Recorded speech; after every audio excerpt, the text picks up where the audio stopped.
Bom, ontem a gente terminou aqui o jornal falando da expectativa, né, dessa agenda do presidente Lula com o governador de São Paulo, Tarcísio de Freitas, a reboque das pesquisas, né, da Quest, que estão detectando aí a popularidade do presidente em baixa no Nordeste e, consequentemente, a alta da avaliação positiva do governador aqui de São Paulo. E aí, nesse dia, tem esse palanque em meio a diversos nomes aqui da política paulista e paulistana, fazendo discursos, mandando recados, reforma ministerial, Silvio Costa Filho no mesmo palanque ali, um que também está cotado para assumir algum ministério nessa reforma que está vindo por aí. Queria que você falasse um pouquinho dessa semana do presidente Lula, das escolhas que ele tem para tomar. Olha, essa semana foi muito, muito pesada para o presidente Lula, exatamente por causa do resultado da pesquisa Quest. Todo mundo sabia que a popularidade do Lula estava caindo, né? As pesquisas, tanto a própria Quest quanto o Datafolha já vinham identificando a queda, mas ninguém esperava que o tombo fosse tão grande, né? Além da perda de popularidade em dois estados que são francamente petistas, francamente lulistas, que são Pernambuco e Bahia, né? Em 6 dos 8 estados pesquisados pela Quest, o Lula atingiu uma impopularidade de 60%. É alto pra caramba, né?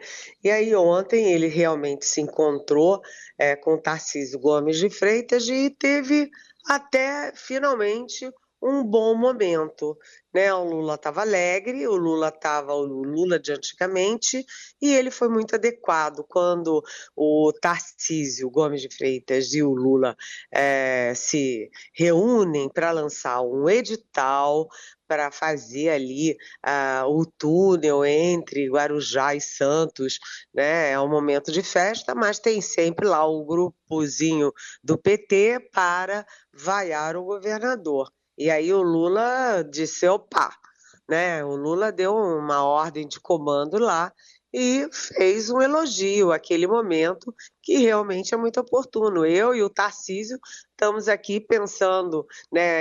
O Lula até falou assim, olha, a turma do Tarcísio, tem uma turma do Tarcísio que não vai gostar da gente estar aqui. E tem uma turma minha também que não vai gostar de eu estar aqui com o Tarcísio. Mas o fato é o seguinte, o importante é que nós estamos aqui em bem de você, né? O cidadão, a cidadã.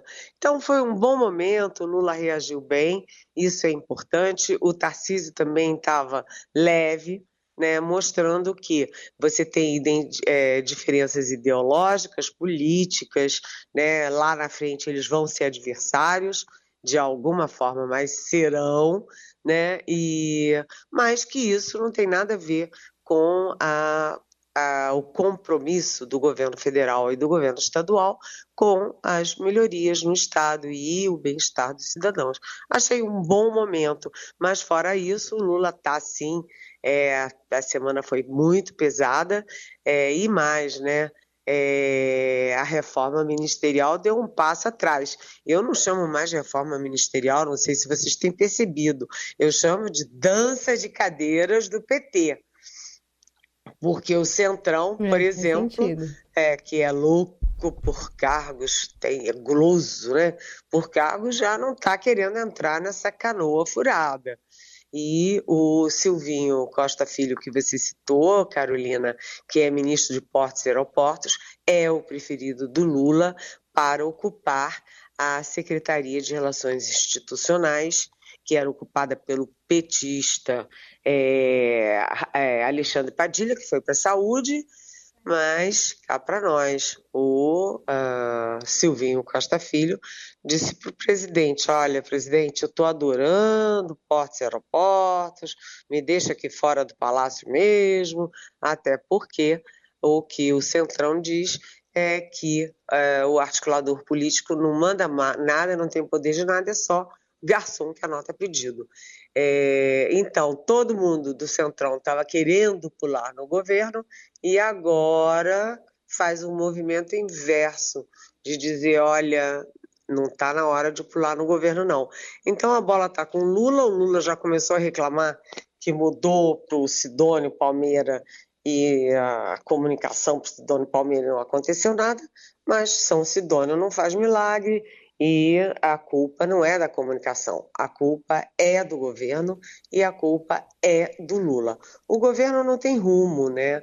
Qual é a política econômica do Lula? Ninguém sabe, né?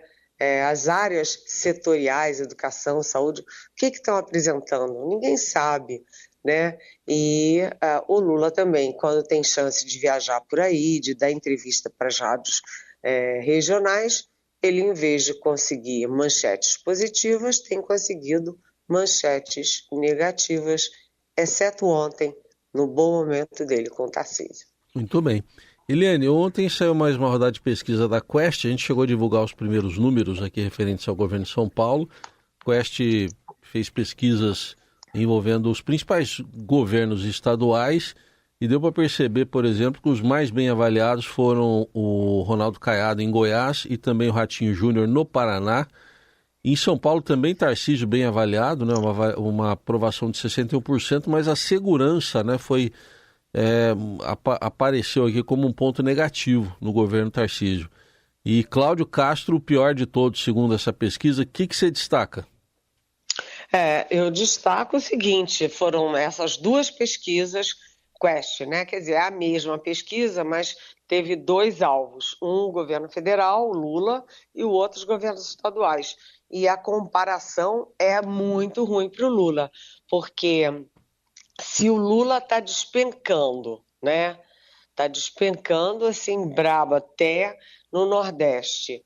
E os governadores se mantêm estáveis e muito fortes, né? Por exemplo, você citou aí o Ronaldo Caiado de Goiás, o Ratinho Júnior do Paraná, com mais de 80%, né? O Ronaldo Caiado com 86% de aprovação do governo dele, o Ratinho Júnior do Paraná com 81%, e o Tarcísio, por exemplo, com 60%, 61% de aprovação, assim como o Zema, assim como o próprio Eduardo Leite lá no Rio Grande do Sul. Enfim, o que isso diz? Que todos os problemas, inclusive o que você citou, né, violência que está no número 1, violência, saúde, etc., todos os problemas estão sendo jogados na cabeça do Lula, na cabeça do governo federal, né, e não atribuído aos governos estaduais. Os governos estaduais estão passando ilesos pela irritação da sociedade com o rumo das coisas. Então, isso é outra coisa preocupante para o Lula. Os governadores estão mantendo a popularidade alta, o Lula está caindo.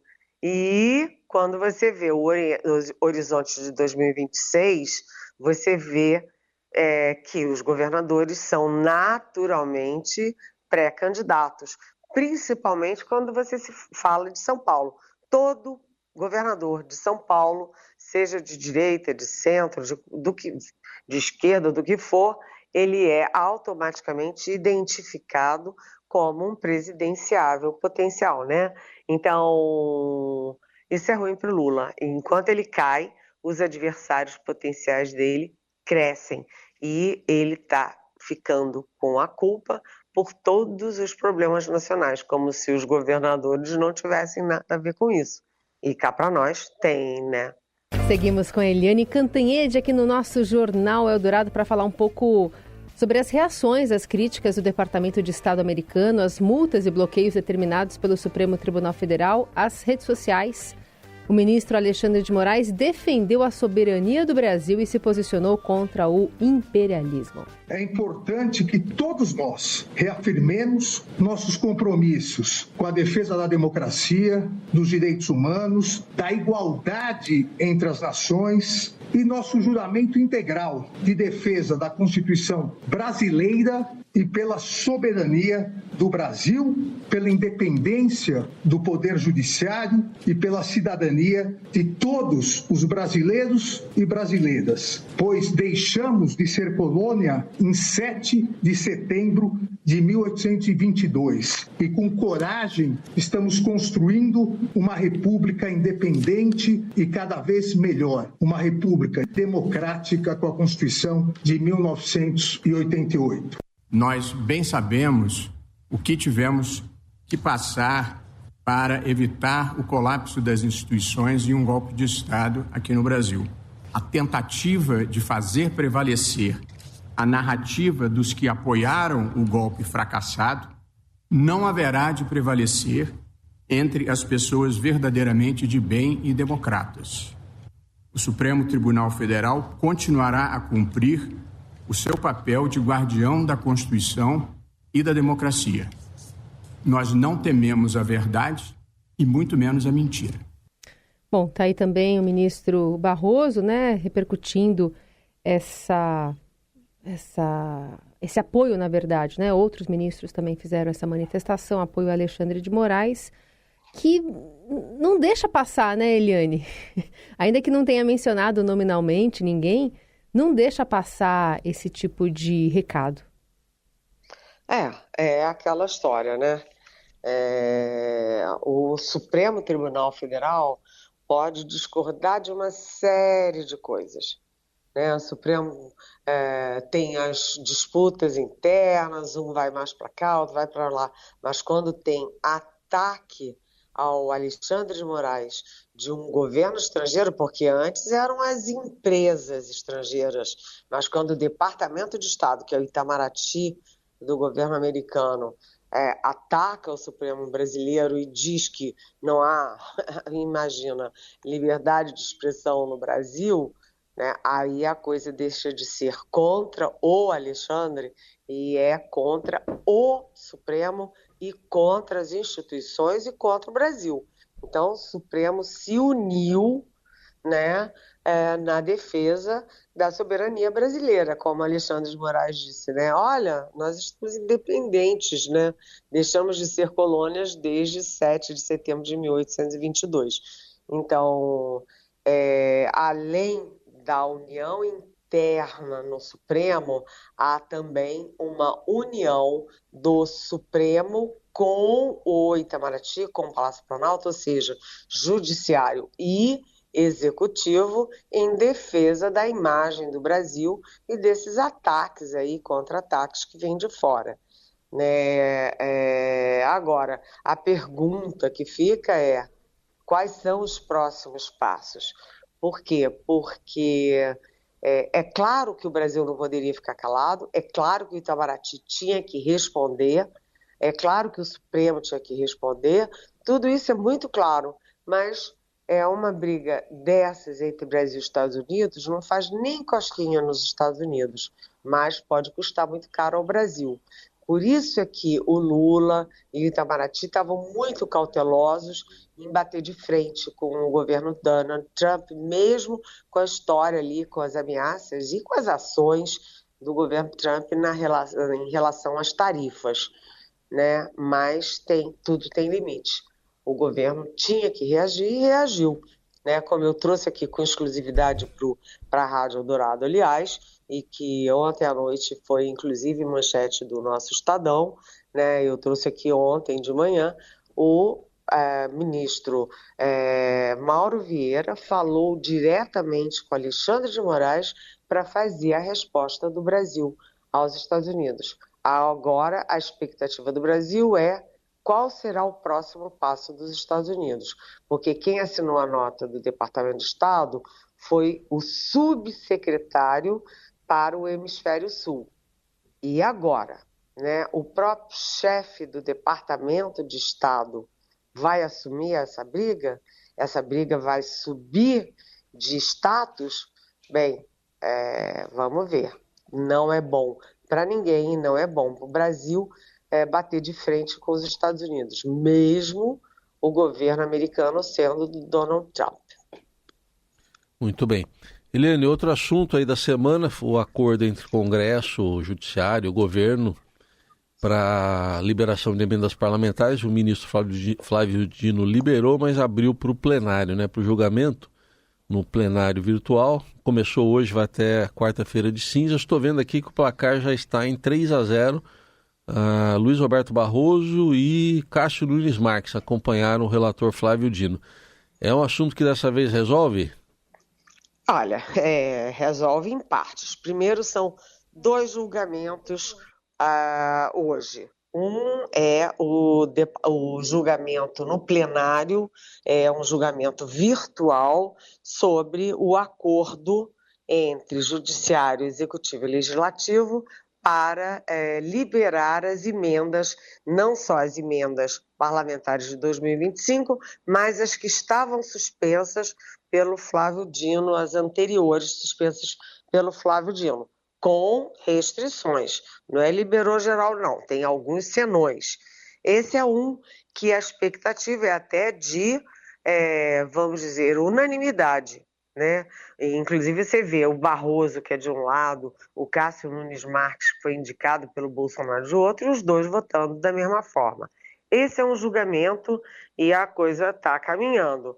Mas tem um outro julgamento que começa na primeira turma, que é sobre desvios, ou seja, corrupção, para dar um nome aos bois, né? Corrupção no emprego do dinheiro das emendas. E aí são 3 parlamentares que estão denunciados pela Procuradoria-Geral da República e que começam a ser julgados. O Josimar Maranhãozinho, do PL do Maranhão, o Pastor Gil, do PL do Maranhão também, e o Bosco Costa, do PL de Sergipe. Ou seja, 3 deputados do PL bolsonarista, todos 3 do Nordeste. E eles estão sendo denunciados e julgados agora pelo Supremo pelos crimes de organização criminosa e corrupção passiva no uso das verbas que são públicas das emendas parlamentares. Portanto, são 2 frentes. Uma frente é a sistemática das emendas com transparência, rastreabilidade, o nome de quem assinou, para onde que está indo e a fiscalização sobre o que foi feito com o dinheiro. Isso é, vamos dizer, o funcionamento das emendas. A outra frente é desvio, corrupção com as emendas parlamentares. O Supremo está agindo nas 2 frentes e votando a partir de hoje também nessas 2 frentes. É isso, vamos aguardar então as cenas dos próximos capítulos. No meio do carnaval as coisas, quem sabe, ficam mais leves, né, Eliane? Eu acho que no carnaval ninguém vai querer saber de Trump, nem de Bolsonaro, nem de Lula, nem de pesquisa, nem de emenda. Mas é preciso combinar com os adversários, porque o Trump certamente fará alguma, né, porque ele todo dia apresenta uma nova, né? O Lula sempre pode abrir a boca e falar para o bem ou para o mal, né? E você tem, enfim, os fatos continuam acontecendo, mas esse fim de semana está focado no carnaval, carnaval, carnaval e atenção, né?